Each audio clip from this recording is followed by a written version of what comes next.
Hey, what's up? It's Noah, and I've got something to show you today. Um, so I found this one on Instagram a couple weeks ago, and I can't find the video now, so I can't give credit, but I'm gonna start searching for it after I post this. So it's kind of like a weird sissy squat variant, but not really. But it emphasizes quads, and it's kind of crazy. So I'm just gonna show it off real quick. I gotta get this thing up so I can get under it.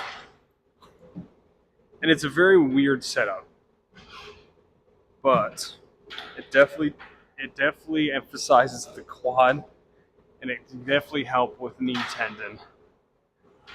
So what I'm basically trying to set up here is a cradle in my hips, um, by putting my heels up and dropping my hips back. And all you're doing from here is you're coming down, feet forward, and just pressing. So you are using your arms to hold this up on the way up, kind of. With weight, it's different. Here, it's a little different as well. But I'm coming down. You can kind of see the sissy squat variance here. Knees are dropping forward, quads are burning, and heels elevate. Whether that's you emphasizing it on your own, or that's with the step up block. I want to try it with weight real quick because I haven't tried this with weight yet. Like I said, I only found this a couple weeks ago, and I came in the gym early in the morning, and I tried it for a second without any weight, and it felt pretty crazy. So I want to see how it feels with a couple extra pounds added on it. This is kind of an awkward movement from the start, and you'd rather just do squats instead. But if you're looking for crazy like quad growth, I feel like this would be an exercise that would be crazy enough. Yeah. I'm gonna spread my feet out a little bit. But you can see that sissy squat variance, or similarity, I'm sorry, on your way down. And wow, yeah, that's pretty tough. But you can see when I'm going down, but it requires me to kind of keep a cradle of my hips to hold this thing down at the bottom, which could definitely irritate hip flexors. That's pretty interesting. And I just thought I'd show it off a little bit. But yeah, even right now, like my hips, it's just because the weight's on it, right? And you could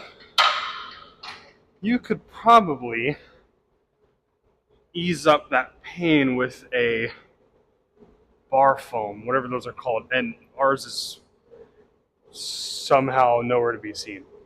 So I can't show it off. But having your bar foam, like that, that wrap around that goes over here, you could definitely add that on and make it a little easier on the hips. I will say it's kind of hard getting down low with the separation. Not the separation. The distance I have here. You just gotta be very careful. But man, once you get down, it requires a lot of strength from your knees and your quads to get back up. So that's a pretty crazy one. I would recommend trying this. I'm going to try it without the heels elevated. I think I tried it with the heels elevated because it hits.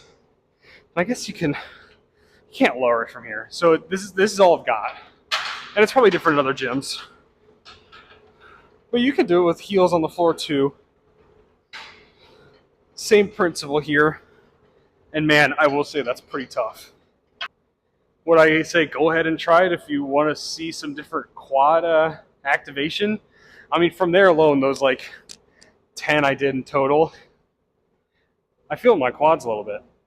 Well, I feel my hips as well, so people with weak hip flexors, maybe I wouldn't try it. But, if you're trying to find some quad activation and some quad growth you haven't seen before, I feel like this would be the exercise to do so. So yeah, that's a little quick thing I found out. And yeah, have a good day. I missed this before in the video talking about that sissy squat variant, so I wanted to just bring it up now. I probably wouldn't replace it with squats because I think squats are probably the best movement you could do for your whole body, since you're loading downward with gravity and the weight, and that just requires the back to be nice and steady and strong and stable. Obviously, because we're working the muscles down the spine, we're stretching the muscles in the chest, we're using our shoulders to keep that thing upright. We've got our arms out. I mean, you're using every muscle, every upper body muscle and down to just keep the bar on your back or your front, whatever you choose. Um, but I personally would do a leg day. Let's say I'm doing quad emphasis. I would definitely add that to a quad emphasis leg day. Or I would superset it with a hamstring exercise as daunting as Nordic hamstring curls. Daunting because I can't do one on my own without pushing back up on the concentric portion. But yeah, I just kind of wanted to hop on here and explain myself a little more, uh, rather than just show the exercise off and explain what the exercise did. But hey, if you liked what you saw, like the video, comment, and give me some improvements or suggestions that I can use to make these a little better. I kind of like doing a little just stand-up exercise show off. And I definitely want to do some research readings, kind of like a 5-minute summary of something that I saw. So I'll have to get on that and start posting that type of stuff, so I can actually post on this account instead of just having my face on it saying that I graduated. That's all I've got for you today. Just wanted to say thank you for watching, and I'll see you next time.